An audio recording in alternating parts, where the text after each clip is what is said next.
When it comes to fascism and militarism, there is nothing to interpret. Things are clear.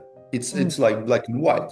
80 years ago, the World Anti-Fascist War swept across Asia, Europe, Africa, and Oceania.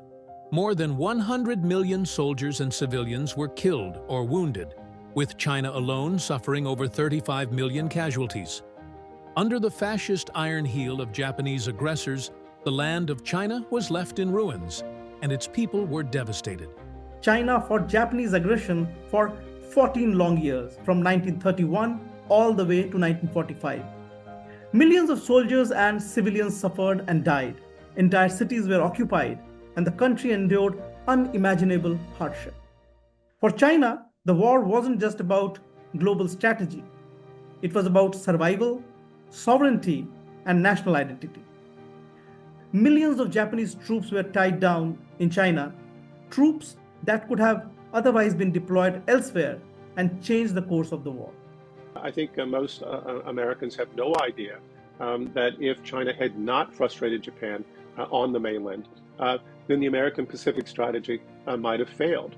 The U.S. might not have captured Tinian Island and then been able to use it for bombing raids over Japan, raids that were also supported by the Chinese side, which often protected U.S. airmen who couldn't return to base, but instead landed in China. 80 years ago, every drop of blood shed by the Chinese people was for the survival and progress of the nation and for peace and freedom across the world.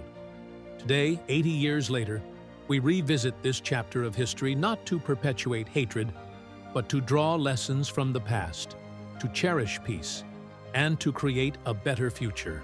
Crimes and punishments, right? That should be said, it should be in every textbook, and we should know what happened. Because on the basis of this, international law should be built, right? So international humanitarian law, and we should, clearly say what was white and what was black. Second, besides crimes, of course, here in Russia, what do we do? And I'm sure that the same should be done in more detail with China. Institutions, right? Resilience means change of work of institutions. What kind of institutions contributed to a larger degree of resilience?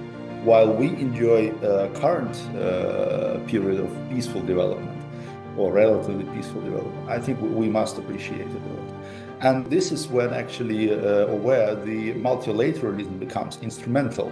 The world is undergoing momentous changes unseen in a century. Multilateralism is facing multiple challenges such as unilateralism and hegemonic practices. Yet the overarching theme of peace and development remains unchanged. China adheres to the path of peaceful development and pursues a mutually beneficial strategy of opening up. I think when we, Russia and China, stabilize at least Eurasian space, we can export this stability into other regions of Eurasia, like Central Asia, which Shanghai Cooperation Organization has been rather successful in addressing the security and stability. Looking back on the past 8 decades, the Chinese nation, having endured many testing trials in history, has gained a profound understanding of the value of peace. In the future, it will safeguard the hard-won peace with greater resolve.